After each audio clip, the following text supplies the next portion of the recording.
Why the same cat and mouse? Sometimes Tom is as fluffy as a real cat. Sometimes he looks as naked as a blue fat man. Why are some versions of Jerry mellow and cute, and some versions are weirdly like childhood shadows? Let's start a chat today. Tom and Jerry have gone through many changes in style. It all started in 1939. A screenwriter and a director who were working at MGM at the time decided to team up and do something. The screenwriter is William Hanna. The director's name is Joseph Barbera. They approached producer Fred Quimby, talking about making an animated short film. Quimby wasn't interested, but it was still approved. And so the first episode of Tom and Jerry, Home Sweet Home, was born. The first generation Tom is the most cat-like. It runs on 4 legs most of the time. The hair on the body is clear. It feels almost like the hair of a real cat. Looks silly and fleshy. Jerry's image is more like a human being. He walks upright. Characteristics are set from the start. In terms of color, Tom is grayish, and Jerry is classic brown. Interestingly, these two were not called Tom and Jerry at first. The original names were Jasper and Jinx. Until 1942,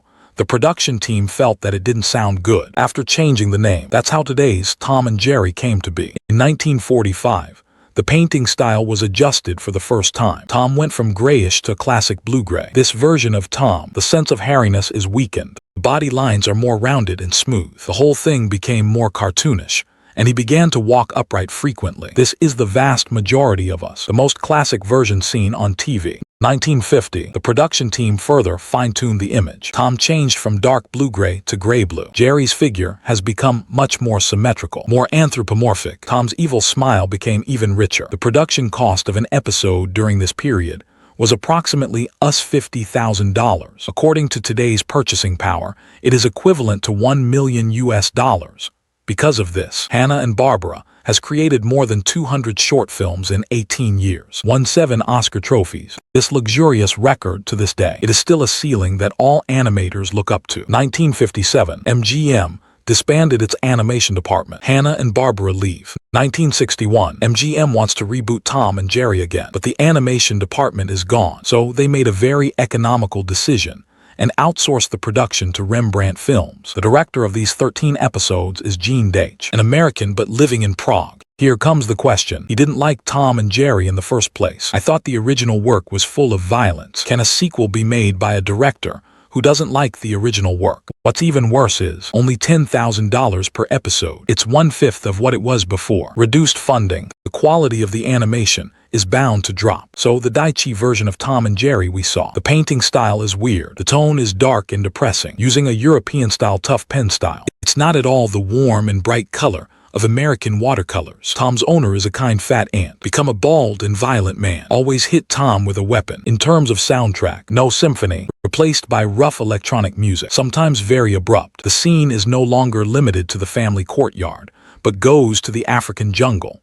These 13 episodes are also recognized by fans as the dark history of Tom and Jerry. The style of painting is broken, and the quality is very poor. Regarded as a childhood shadow, Deitch is said to have received many threatening letters. Ironically, this director, it is precisely the vast majority of Chinese people. The last thing to get confused about, because Chinese people watch Tom and Jerry on TV. All from Hanna-Barbera. Original version, Deitch's version. It was not broadcast in China at all, but after the news of his death came out, countless Chinese netizens have given the credit to Hanna and Barbera. All the blame was placed on Deitch. This incident also caused much discussion and controversy. After the collapse of Deitch version, MGM reflects. 1963, we invited Warner Animation master Chuck Jones. He has created classic characters such as Bugs Bunny and Daffy Duck. Since before, because it's not in line with American tastes, then find the animation master from Warner Bros. It should be okay. However, Jones's work is not so much about Tom and Jerry as it is about Bugs Bunny's version of Tom and Jerry. Jones' personal style is too strong, completely reshaped the image of Tom and Jerry. Tom has too thick and long eyebrows and pointed ears. Big mouth, exactly like Willie the Wolf from Bugs Bunny. Jerry's eyes got bigger,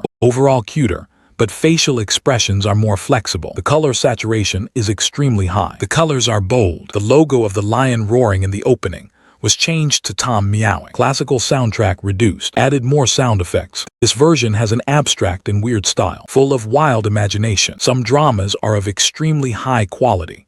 Some even think that the quality of some dramas is not as good as. The classics from the Hanna-Barbera era are on par. But for those who are used to watching the original version, this version of Tom Jerry, it's so unlike the two of them. After Jones handed over 34 episodes, MGM shuts down animation department completely. The classic era has officially come to an end. After that, the Tom and Jerry IP started to circulate around, moved around in the hands of different companies. 1997, Hanna-Barbera returns, introducing the classic Tom and Jerry show. The painting style returns, but Tom's color is darker. The background is also more abstract. 1980-1982, Famous & Company launches Tom and Jerry comedy show. Other characters such as Drew by the dog have been added. 1990-1994, the Q version of Tom and Jerry is familiar to many people. Tom and Jerry have all turned into children, smaller and more adorable. Violence decreases. The two are more like happy enemies than mortal enemies. This is the version that was shown on Chinese TV. It is also a childhood memory for many people. After 2006, Warner Bros. Took over. The style of painting harkens back to earlier styles. 2014, a new version of the Tom and Jerry show appears, but this time because the painting style was wrong. The outline is stiff, movement lacks cushioning, got bad reviews again. The reason for the repeated changes in painting style: it's a team substitution. An animation is directed by different people